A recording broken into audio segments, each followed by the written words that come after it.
जय हिंद प्यारे साथियों, आप सभी का बहुत बहुत स्वागत है।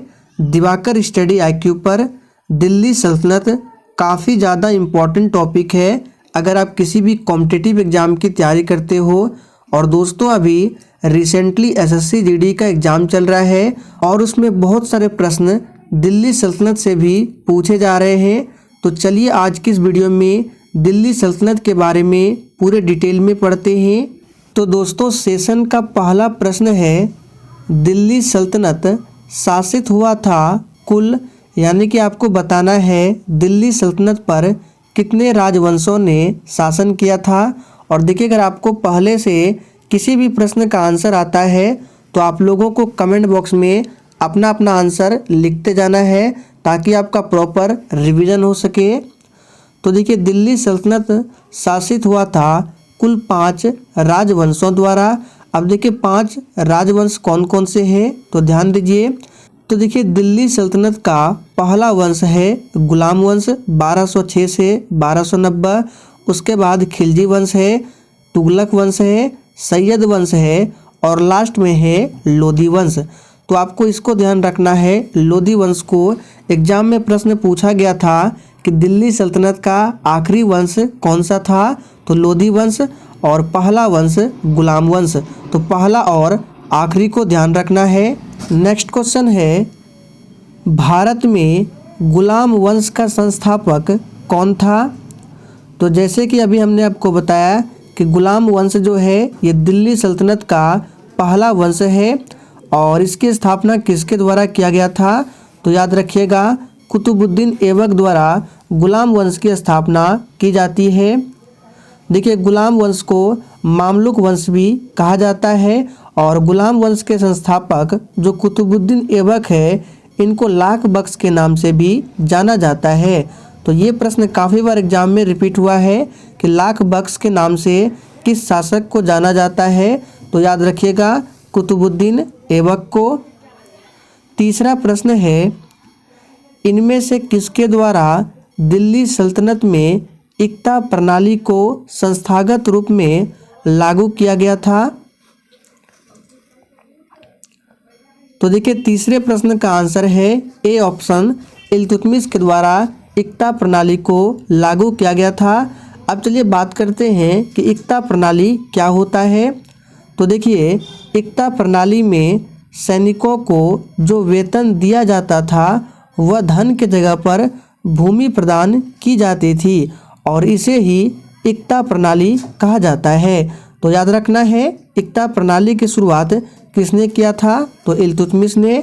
गुलाम वंश का संस्थापक कुतुबुद्दीन ऐबक को माना जाता है। चौथा प्रश्न है, इनमें से किसकी मृत्यु चौगान खेलने के दौरान हुई थी। एग्जाम में यह प्रश्न काफ़ी बार रिपीट हुआ है, किसकी मृत्यु चौगान खेलने के दौरान हुई थी। तो देखिए, चौथे प्रश्न का आंसर है कुतुबुद्दीन ऐबक की मृत्यु चौगान खेलने के दौरान हुई थी। कहाँ पर हुई थी, तो देखिए कुतुबुद्दीन ऐबक की मृत्यु लाहौर में चौगान खेलने के दौरान 1210 ईस्वी में हुई थी। आपको डेट को ध्यान रखना है, पूछा जाता है एग्जाम में कि कुतुबुद्दीन ऐबक की मृत्यु कब हुई थी, तो 1210 में। और इसके मृत्यु के बाद इसके पुत्र कौन थे, तो आराम शाह लाहौर की गद्दी पर बैठा, लेकिन आराम शाह जो है ये अयोग्य शासक था।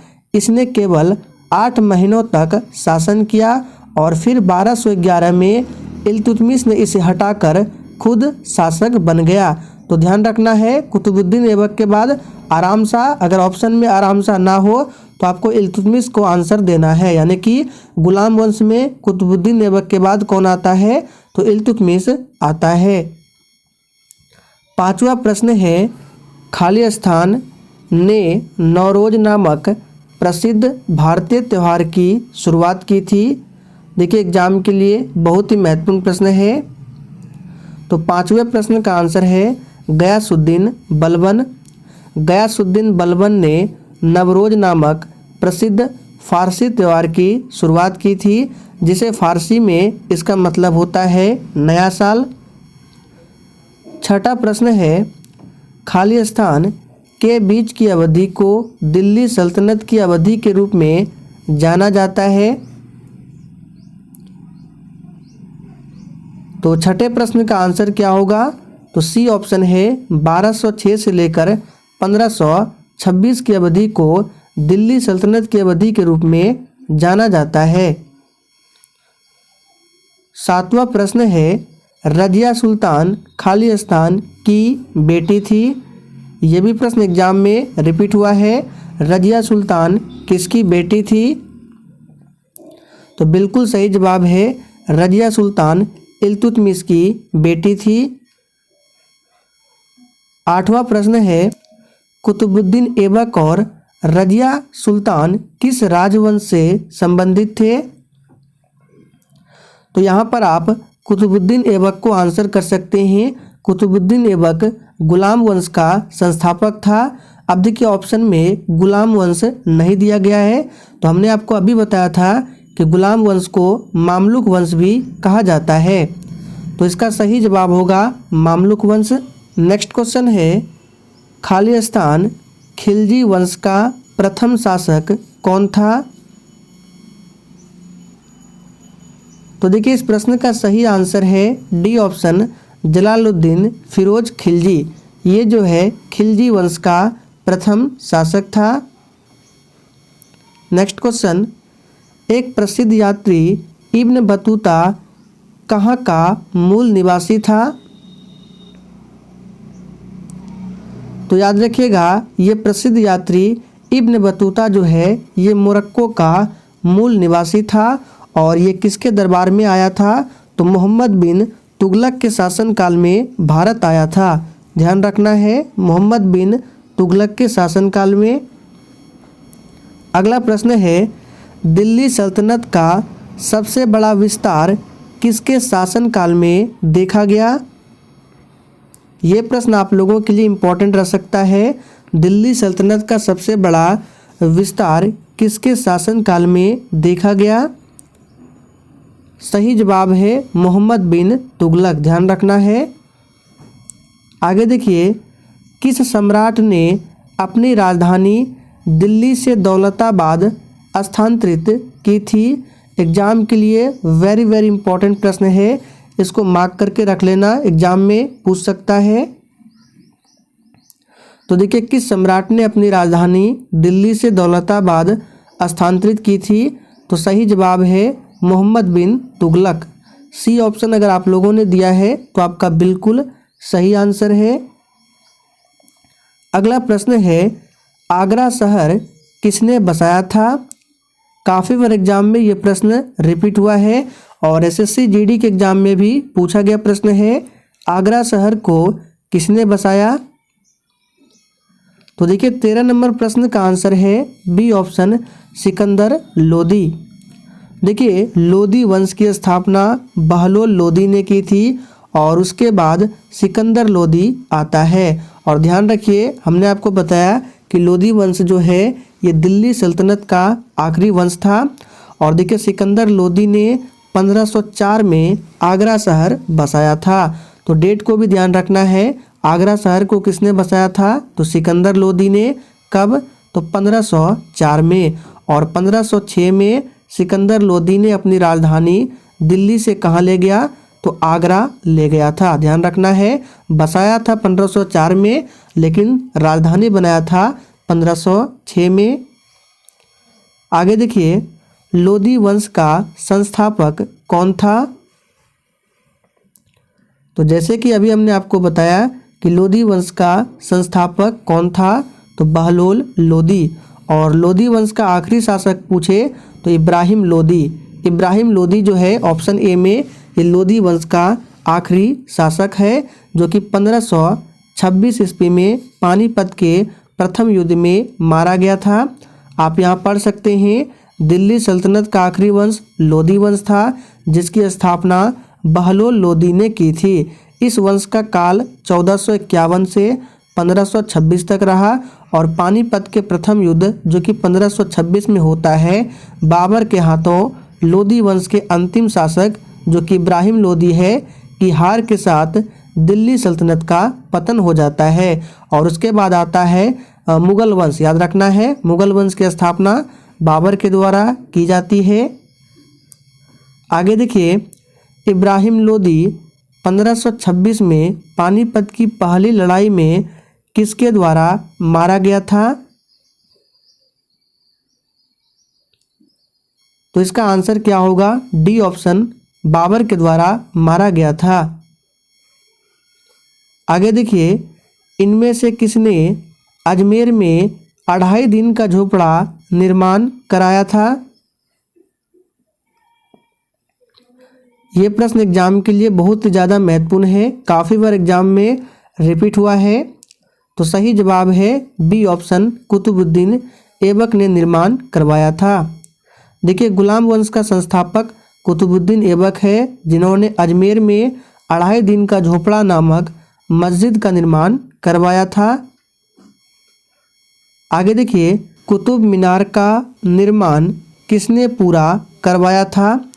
ध्यान दीजिए, यहाँ पे पूरा करवाया पूछ रहा है और इस प्रश्न का आंसर आप लोगों को कमेंट बॉक्स में करना है। इसका आंसर देखिए, या तो बी होगा या तो डी होगा, इसी दोनों में आपको कोई एक आंसर करना है कमेंट बॉक्स में। आगे देखिए, अजमेर इनमें से किस सूफी संत से संबंधित है? काफ़ी बार रिपीट हुआ है ये प्रश्न। अजमेर इनमें से किस सूफी संत से संबंधित है? तो याद रखिएगा, ख्वाजा मोइनुद्दीन चिश्ती से संबंधित है। नेक्स्ट क्वेश्चन, संत कबीर का जन्म कहाँ हुआ था? और देखिए दोस्तों, अगर आपको मेरा कंटेंट पसंद आता है, पढ़ाने का तरीका पसंद आता है, तो आप सभी सेशन को दिल से ज़रूर लाइक किया करें। तो संत कबीर का जन्म कहाँ हुआ था? सही आंसर है वाराणसी में। आगे देखिए, भारत में सजदा प्रथा किसने शुरू की थी? और दोस्तों, इस चैनल पर क्लास के लिए एक टाइम फिक्स करते हैं। डेली शाम 4 बजे आपको इस चैनल पर क्लास मिलेगा और आपको किस टॉपिक पर नेक्स्ट वीडियो चाहिए आप लोग कमेंट करके बता सकते हैं। तो इसका सही जवाब क्या होगा? गयासुद्दीन बलबन। नेक्स्ट क्वेश्चन, दिल्ली सल्तनत के किस सुल्तान ने सर्वप्रथम अस्थाई सेना का निर्माण किया था? एग्जाम के लिए काफ़ी ज़्यादा महत्वपूर्ण प्रश्न है और पीडीएफ आपको टेलीग्राम पर मिल जाएगा। टेलीग्राम का लिंक इसी वीडियो के नीचे डिस्क्रिप्शन बॉक्स में है। तो इसका सही जवाब क्या है? अलाउद्दीन खिलजी। और आप लोगों ने नाम सुना होगा अमीर खुसरो। अमीर खुसरो को भारत का तोता यानी तोता ए हिंद के नाम से जाना जाता है, जो कि अलाउद्दीन खिलजी के दरबार में रहते थे। नेक्स्ट क्वेश्चन, किसने इक्तादारी प्रथा चलाई? तो अभी हमने आपको इक्तादारी प्रथा के बारे में बताया था। इसमें क्या होता है, जो वेतन होता है, वेतन के बदले में भूमि दिया जाता था और इसे ही इक्तादारी प्रथा कहते हैं। और ये किसने चलाया था? तो इल्तुतमिश ने चलाया था। नेक्स्ट क्वेश्चन, तैमूर लंग ने किसके शासनकाल में भारत पर आक्रमण किया था? तो सही जवाब है नसीरुद्दीन मोहम्मद तुगलक के शासनकाल में तैमूर लंग ने भारत पर आक्रमण किया था। अगला प्रश्न, स्वयं को दूसरा सिकंदर, सिकंदर ए सानी कहने वाला सुल्तान कौन था? तो देखिए, इस प्रश्न का सही जवाब क्या है? तो अलाउद्दीन खिलजी है। सिकंदर लोदी ने 1504 में आगरा शहर की स्थापना की थी और 1506 में इन्होंने राजधानी बनाया था। अगला प्रश्न, मनियरों का राजकुमार किसे कहा जाता है? तो इसका सही जवाब क्या है? तो याद रखिएगा, ऑप्शन ए मोहम्मद बिन तुगलक। मोहम्मद बिन तुगलक को मनियरों का राजकुमार कहा जाता है। अगला प्रश्न, महमूद गजनबी ने भारत पर कितनी बार आक्रमण किया? काफ़ी बार ये प्रश्न एग्जाम में रिपीट हुआ है और एसएससी जीडी के एग्जाम में भी पूछा गया है। तो सही जवाब है 17 बार। अगला प्रश्न, आत्मकथा शहनामा के लेखक कौन है? तो देखिए शहनामा जो है ये आत्मकथा है और इसके लेखक कौन है? तो याद रखिएगा फिरदौसी। फिरदौसी शहनामा के लेखक है। अगला प्रश्न, निम्न में से कौन गुलरुखी के उपनाम से कविताएं लिखा करता था? तो देखिए इसका सही जवाब है सिकंदर लोदी। नेक्स्ट क्वेश्चन, दिल्ली के किस सुल्तान ने ब्राह्मणों पर जजिया कर लगाया था? एग्जाम के लिए काफ़ी ज़्यादा महत्वपूर्ण प्रश्न है। तो सही जवाब है फिरोज शाह तुगलक ने।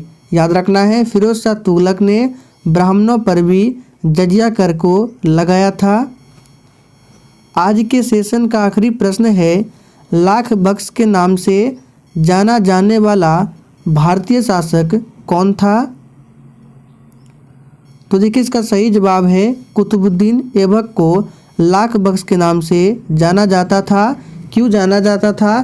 क्योंकि ये लाखों में दान करते थे, इसलिए कुतुबुद्दीन ऐबक को लाख बख्श के नाम से जाना जाता है। तो दोस्तों आज के लिए इतना ही।